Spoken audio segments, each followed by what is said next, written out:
Baik, kita akan mengupas suatu masalah yang ilegal, bernormatif, dan konstitusional, yang mana institusi pemerintah melaksanakan suatu pekerjaan memiliki standar operasional yang tercatat atau terdiktum dalam anggaran pendapatan daerah yang disahkan oleh DPR.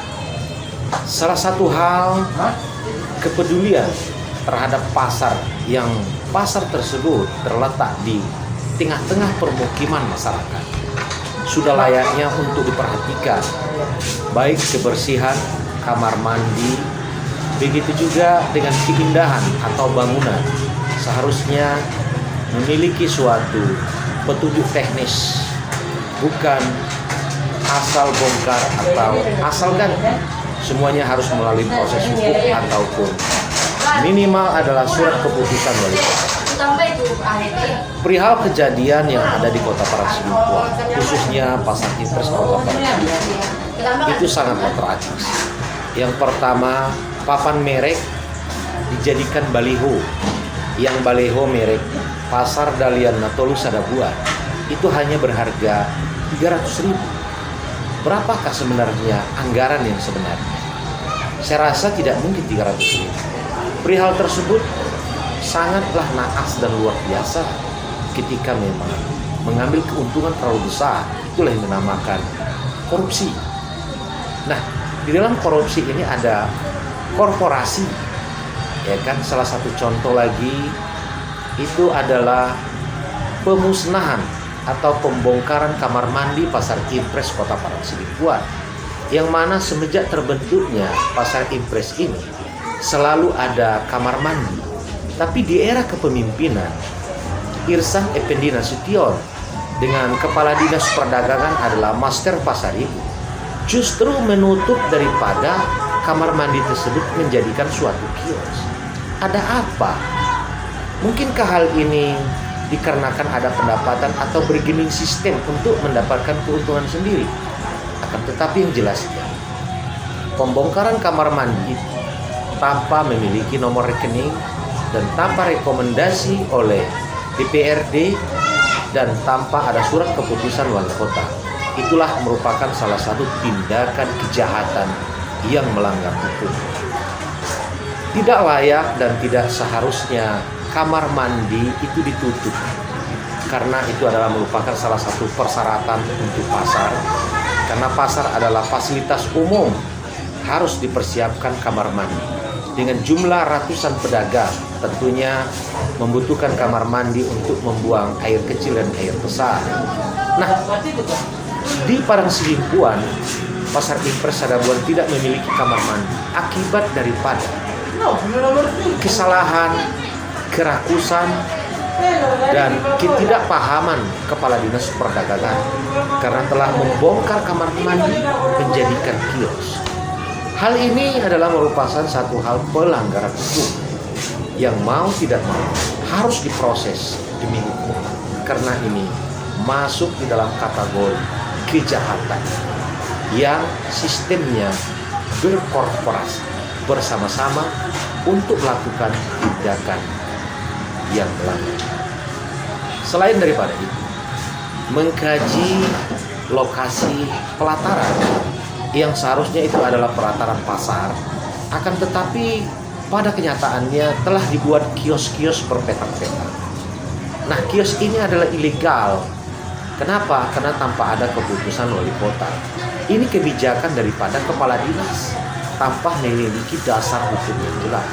Tindakan ini sangat salah. Dan ini tetap dibiarkan oleh wali kota Parangtribuan. Apakah wali kota kepemimpinan daripada Letnan dari Munti bisa memperbaiki ini? Kita lihat bagaimana actionnya Letnan dari Munti. Apakah tetap membiarkan Pasar Impres dengan lapak-lapak yang diciptakan dan ada PAD hitam, permainan di layar? Bayangkan lapak tersebut hampir mencapai 700 lapak dan selalu dikutip setiap hari Rp4.000. Sangat fantastis nilainya, hampir 2.500.000 per hari, ditambah lagi per bulan kios. Sehingga dari akumulasi secara global pendapatan daripada pasar impres dari retribusi hampir 1 miliar rupiah. Nah, zaman kepemimpinan Anwar Amin, pasar ini belum terbentuk seperti itu. Setelah kepemimpinan Ihsan Nasution, malah pasar ini semakin menjadi runyam, apalagi dipimpin oleh Kepala Dinas Perdagangan, master pasar itu. Bahkan lapak tetap bertambah-tambah, bangunan liar semakin membanyak. Bias daripada ini membuat kecemburuan sosial bagi masyarakat dan bisa menjadikan konflik internal yang berkepanjangan, sehingga kecemburuan sosial ini tidak pernah berakhir kalau seandainya tidak ditertibkan. Sebagai pemerintahan yang layaknya untuk pelayan masyarakat, pelayan publik, karena lokasi pasar ini berada di tengah-tengah permukiman masyarakat, tidak layak pasar ini parit yang tupat sehingga terjadi luapan busuk yang bisa menimbulkan penyakit. Itulah kejadian di Kota Parangtribuan, dan selama 5 tahun tidak ada sentuhan pembangunan di pasar impres. Namun PAD-nya terus diambil, kebersihan tidak dijaga, normalisasi parit tidak ada, kamar mandi ditutup, diciptakan lapak-lapak baru. Bahkan kiri kanan jalan sudah banyak terdiri lapak. Itu adalah pembiaran oleh kepala dinas. Bukan mereka tidak paham, bukan mereka tidak tahu. Ini adalah tindakan melanggar hukum. Kenapa? Lalai dan dengan saja membiarkan tindakan kejahatan. Sama saja dengan pelaku atau bersama-sama untuk membongkar misteri. Mari kita pelajari bersama-sama ada apa di balik ini semua. Pertama, bangunan liar, lapak liar, pelataran dijadikan terminal. Dinas Perhubungan tidak peduli sama sekali. Tapi informasi ada setoran ke Dinas Perhubungan, berarti Dinas Perhubungan juga melakukan tindakan kejahatan bersama-sama Kepala Dinas Perhubungan. Ada beberapa item yang telah kita sampaikan.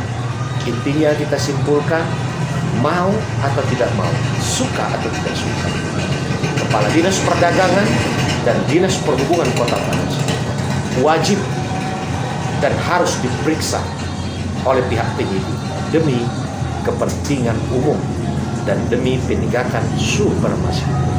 Nah, ketika pihak penyidik membiarkan, maka pihak penyidik juga sudah ikut berkooperasi. Setelah kami melaporkan dan menyampaikan berita ini, info ini kepada penyidik, kalau penyidik tidak mau melakukan penyidikan, kita akan lapor ke Polda dan kita laporkan ke Kepolisian Republik Indonesia. Begitu juga pihak kejaksaan, kita akan lapor ke Kejati dan kepada pihak Kejagung apabila masalah ini tidak diselesaikan melalui jalur hukum. Saya bersama tim bangsawan telah berkomitmen dan berkonsensus akan menuntaskan kasus ini sampai dengan tuntas. Saksikan info-info fakta yang disampaikan oleh bangsawan bersama langkah Bung Bangsawan. Langkah pasti berbicara fakta nyata dan aktual, bukan rekayasa. Salam sukses, salam santun kami, dan salam santun dari saya, Yan Haris Bangsawan SH. Semoga Anda berbahagia bersama keluarga. Mohon dukungan dan doa restu kepada para sahabat. Kami berjuang untuk kepentingan kemaslahatan. Assalamualaikum warahmatullahi wabarakatuh. Bangsawan TV selalu hadir untuk kita semua. Terima kasih.